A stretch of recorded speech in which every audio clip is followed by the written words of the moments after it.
Psychosis, schizophrenia, bipolar disorder. Just what psychological issue do we think The Rock is suffering from in kayfabe? Last year, he's a face, driven mad by Cody Rhodes not wanting to hand him his WrestleMania main event spot after briefly handing it to him. Turning heel, he becomes the final boss. It's great, and after WrestleMania 40, it seemed like singles feuds with both Roman Reigns and Cody Rhodes were on the cards. At Bad Blood, he makes a threatening gesture, I guess, to both of those guys. It's on. He'll be back soon to feud with each of them. Right? Raw's debut on Netflix sees Nice Guy Rock return, completely burying the hatchet with Cody Rhodes and showing Roman Reigns some respect, and barely even acknowledging his own villainous antics last year. Now though, well, we'll get to that in a bit. First up, people walking. Triple Nose's obsession with pointless backstage moments of arriving and walking around continues, every week with this time-wasting nonsense. Just give people a match to start a show, how hard is that? Nick Aldis reveals Cody Rhodes is not wrestling tonight. He often misses wrestling TV these days, as does Raw's world champion Gunther. The lack of ring action does not always make someone an attraction, and in both cases, particularly Gunther's, it started to just make them look like lazy part-timers, despite them seemingly representing the new generation of full-time main event talent. So Jimmy Uso continues to be a surprisingly interesting single star. He hyped himself up with a quick backstage promo before getting in the ring for a showdown with Drew McIntyre. At least a match is happening fairly early in the show here. McIntyre played the big bully heel, not taking his underdog opponent seriously, and acting fairly relaxed and silly for most of the bout. McIntyre mocked Jey Uso's yeet nonsense, and Jimmy Uso quickly went haywire on him. McIntyre gained control with some belly-to-belly suplexes and threw Uso around on the outside. The miserable Scotsman shouted "No mania for you" at Uso, prompting the "No yeet" brother to make a comeback. McIntyre planted Uso with an Alabama slam into the ring steps. That had to hurt.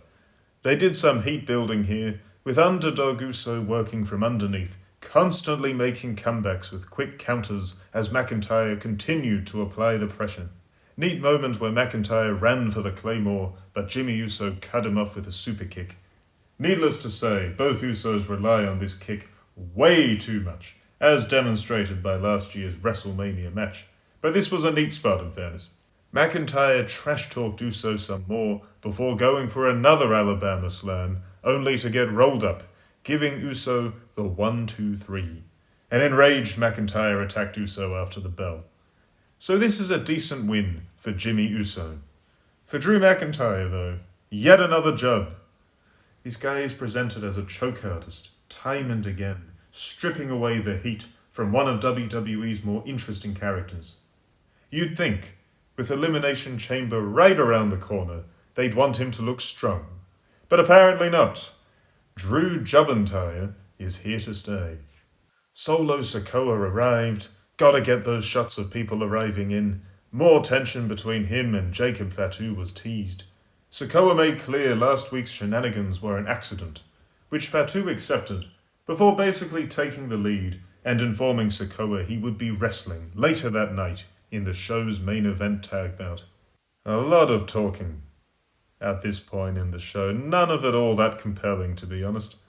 Miz and R-Truth are interacting again, and Miz is also trying to wedge himself into a tag team with Candice Hayes under the Mellow Don't Miz tagline. Oh my goodness, what a cringe lord. Although I suppose that's by design, in fairness to The Miz, given being an annoying heel has always been his bread and butter.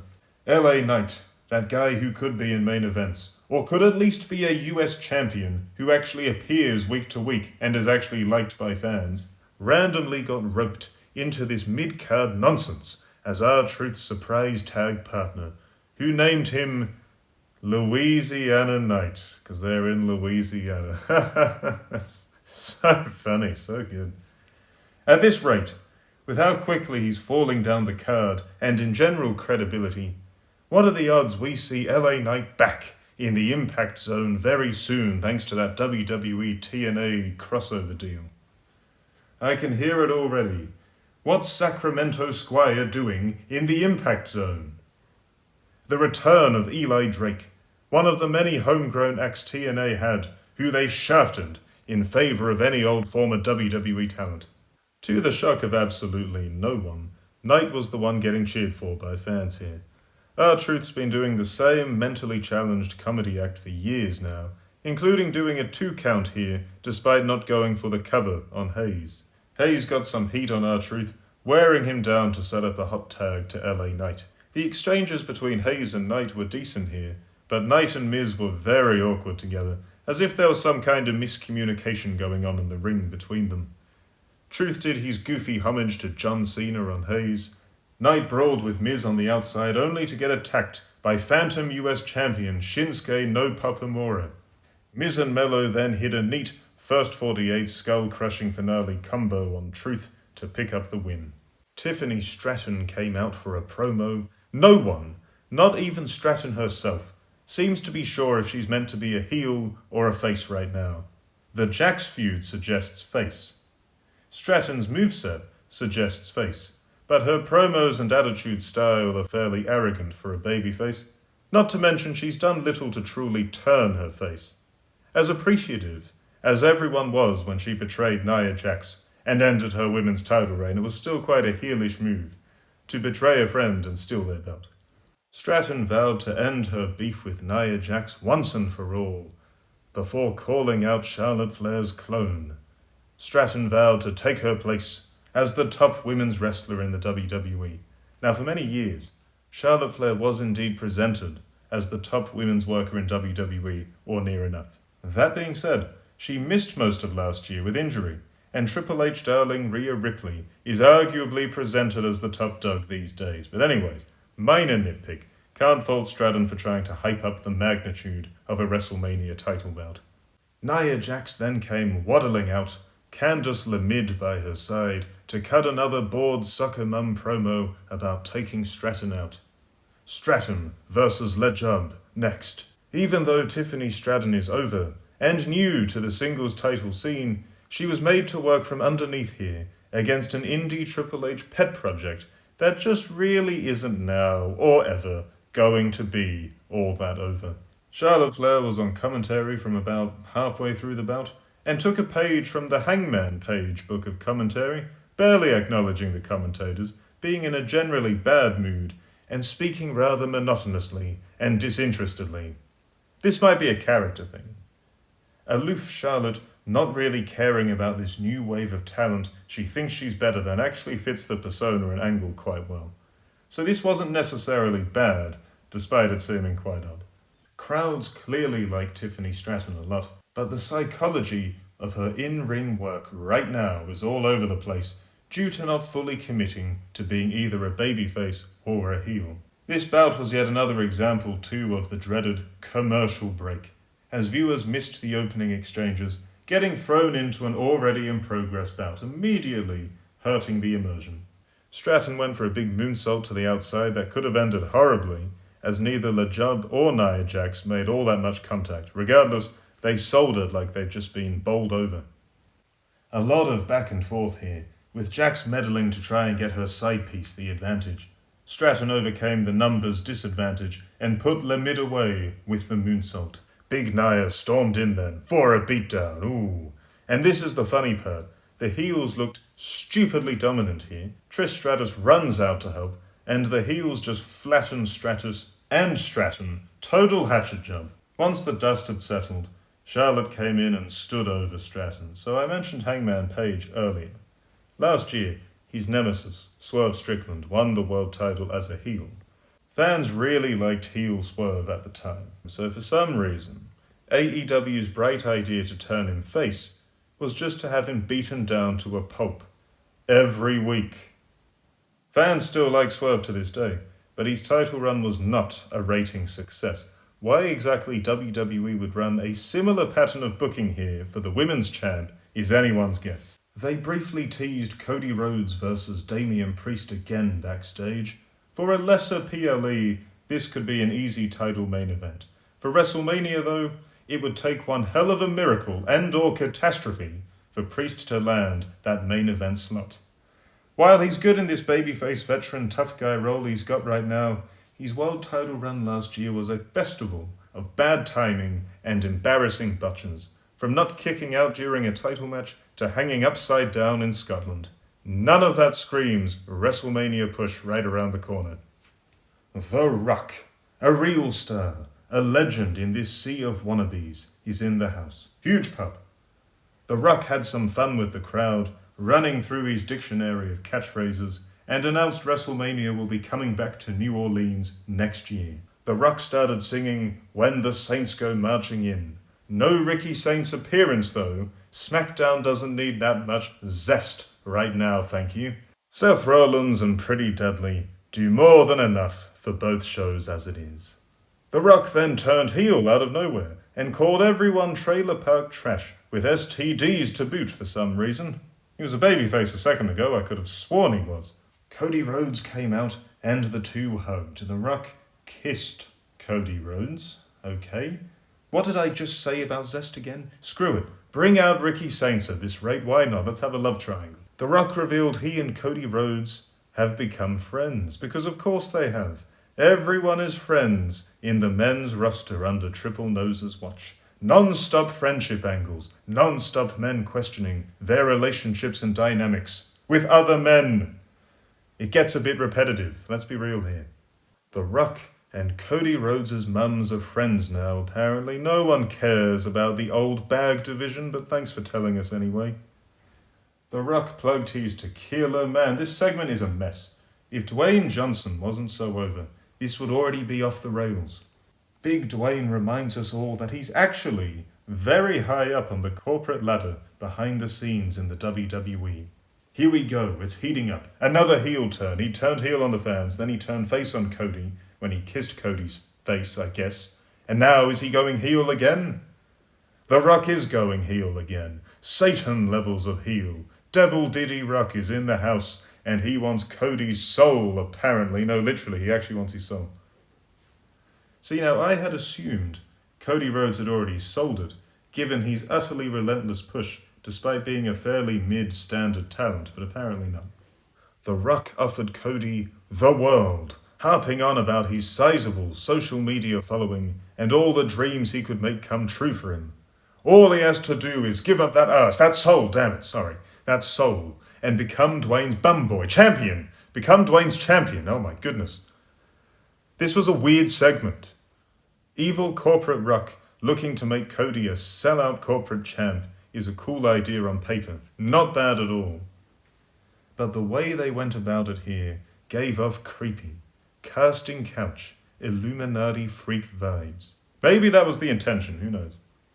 Rock mentioned someone in the front row had syphilis. What is with all of the STD talk? I hear some of you ask. Well, you see, I'll explain it to you, don't worry. The Rock is in Hollywood. Herpes is like the common cold there.